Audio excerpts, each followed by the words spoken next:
Om Sri Aurobindo Mira is my refuge. Welcome, good morning, all of you. Today, in this spiritual discourse,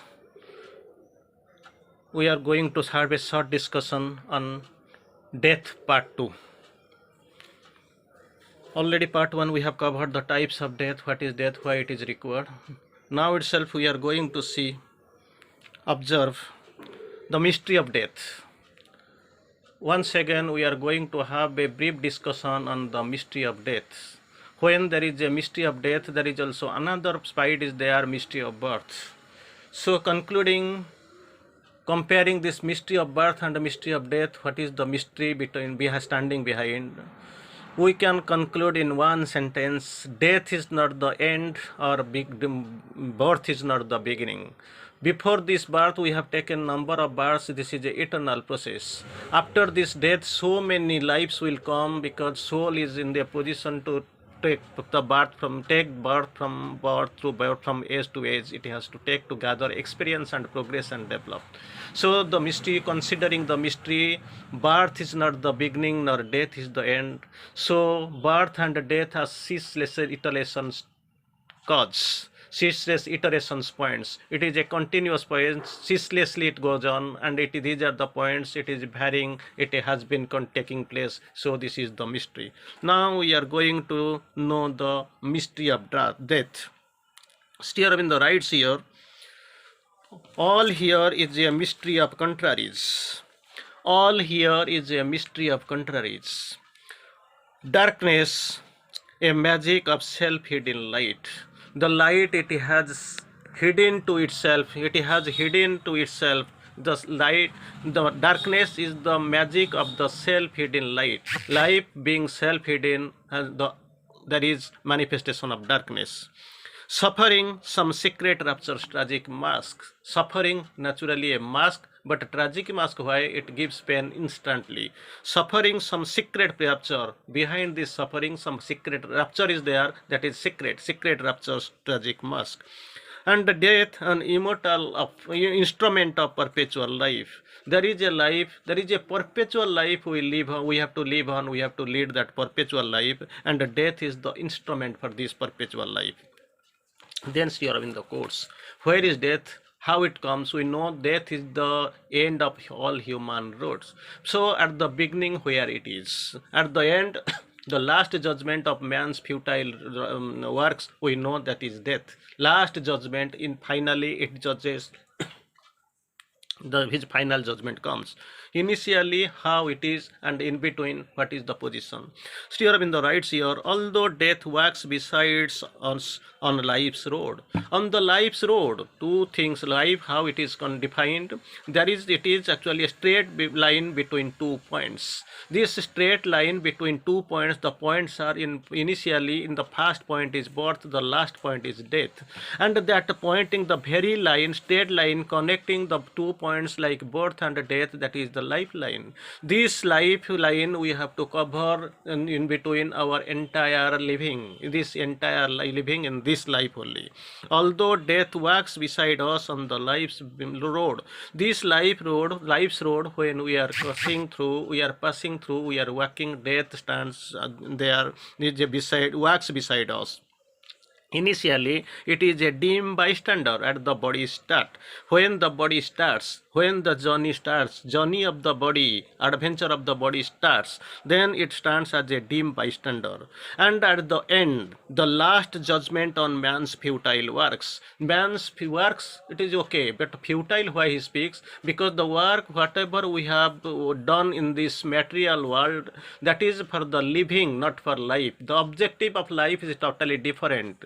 Our objective of spiritual life, this life, we also divide into our original ordinary life, religious life, moral life, spiritual life, then comes supramental life. So this ordinary life we are leading ordinary life. These are futile because we don't know, ignorant like men know not why they live. The purpose of living still unknown to them, because they are staying inside the ignorance. To live and love is all for them. They don't know the breadth and height of their immortal living, the divine living for which that is they have come. They don't don't know their the destiny it is outing. They know that destiny is jatasya hi dhruvang mrityu. They have to die because this they have done. So javat jivet sukham jivet runam krutva bhutam jivet. Like this, they want to lead their life in a perpetual, in a blissful manner, but they don't know what is bliss. What they think joy, bliss, rapture, epiphany, and delight, etc. Only that is a cause of the sorrows, sufferings, agony. It's nothing else.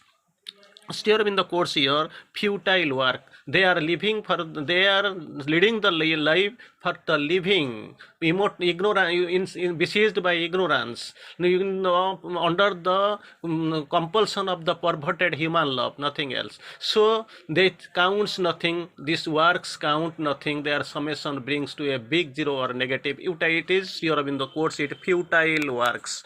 Then comes our last judgment on man's futile works. This work counts nothing. It is not actually appreciated more or counted in that for that life for which it is destined. Then other is the riddle of the ambiguous force. The force that is ambiguous, it is the riddle. Others is the riddle of this ambiguous force. Force full of ambiguities, ambiguous force. Death, then what is really death? Sri Aurobindo writes, death is a stair, we have to go up, that is a stair. Yeah, a door that is actually closed, it is a door, we have to open it. A stumbling stride definitely it's stumbling, it actually it stumbles. The soul must take to cross from age birth to birth, because he has to gather experience. With this experience it has to progress and develop. So the soul must take to cross from birth to birth, a great defeat pregnant with victory. Victory is there, but actually it seems initially the great defeat. Great defeat pregnant with victory. Victory is there, it conceives the death.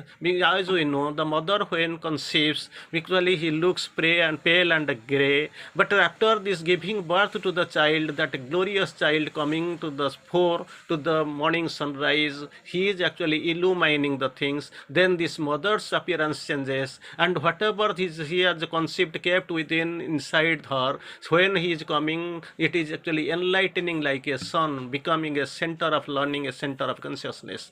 For that actually this victory like this, as the child or the kid, it is or infant, it is kept inside the mother's home, and the mother's looks grey like this. This defeat is it is actually well conceived, a great defeat pregnant with victory, that is death. But actually whenever it will give back, that immortality will come through this death, and another life divinity will disperse, will fall down.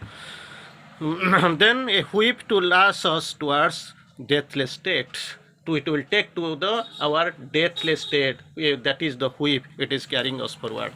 Now itself we can discuss some of the things, some of the points. What really with death means. Already we have spoken, we have discussed something, that people fear death. People normally they don't, sometimes they fear death. They have got the afraid. They sometimes also unknowingly or knowingly they call for the death to die, because this world is a dangerous world where they have taken their form, their birth. So sometimes also they come, they aspire death unknowingly, under their ignorance they also aspire. Example we can take that woodcutter is a poor man, lifelong he is suffering, but actually getting not the original support, not getting stable, everything is clumsy and everything is obscure before him. One day he has gone deep into the woods, caught the woods. Actually these woods unable, he is beyond his capacity to lift up and carry it out to sell in the market.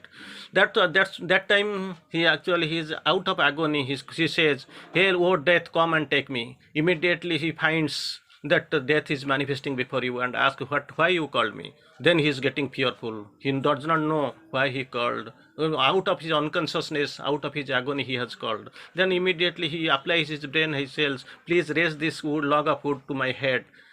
Then death smiles, keeps reserve for some time, and say, "Yes, I am doing your duty. I am raising the log of wood to your head, but never in life you try to call me, because you are opening a loophole, a hole into your being for these hostile forces. Like this, unknowingly, we are doing the thing. We are actually following the same principle that we should not do. Then we shall know how this death and where the types of death. We should know little bit on death. Sri Aurobindo writes here, our life's repose is in the infinity. Our life's repose is in the infinity. It can't end. Its end is life supreme. So, if we feel this life is the end, we are here and there, naturally we are doing some mistake. Death is only a passage, not the goal of our work. This is a passage, not the goal of our work. Through this death, we are going to the other life. Sri Aurobindo speaks of in another word, another way, death is not of thyself, but of the body. This body dies, not of death, nor not of your true being. The physical death is a dissolution of physical forms. Only physical form dissolves, but actually the all form does not disappear by death. Only physical form disappear. When I live or die, whether I live or die, I am always, because it is the voice of the soul that is seated in the as the psychic being inside. Oh, thou fearest death! It is life that has come to thee, sporting with the death head and wearing the mask of terror. We are sporting with it. So, who fearest death? No, nobody will fear. This is we know, it is a spy to a wicked. Who would care to wear a coat of for 100 years? Same coat, same old coat. Who will prefer to be confined with the old coat for 100 years? In one narrow and changeless lodging into a long eternity. So naturally, we are changing the coat, we are putting it new. It is like going from one continent to another, one country to another, one house to another. It is as we are going to the new, death is like that one. Only we are changing the atmosphere, current, environment. Death is sometimes a rude valet.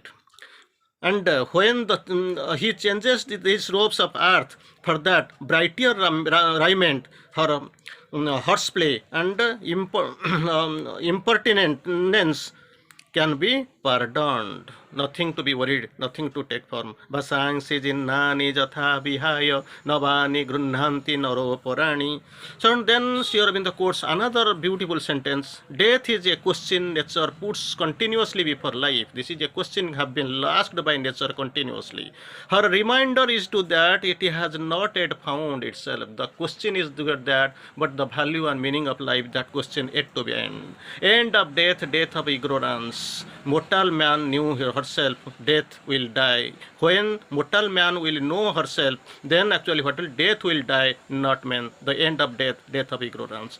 For the spiritual speaker, death is only a passage from one form to life to another. It is a journey from one form to another. Not the none is dead, but only departed. No form, only a departure, not dead, because he has to come back again. He has to take the new birth, new form, new robe. He has to come back.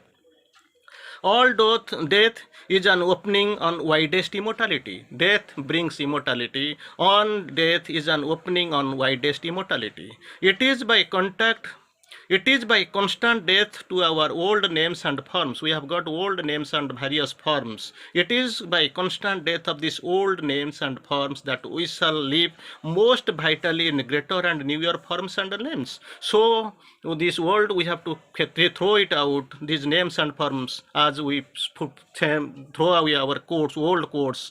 So, we will have as there itself new dress, new here, new coats, here new forms and new names. Death transformed becomes life, that is immortality. The most rememberable, most intelligent, significant sentence here in the one glorious line writes here in the writes here. Death transformed becomes life, that is immortality. Here we have to stop. Bande Matram.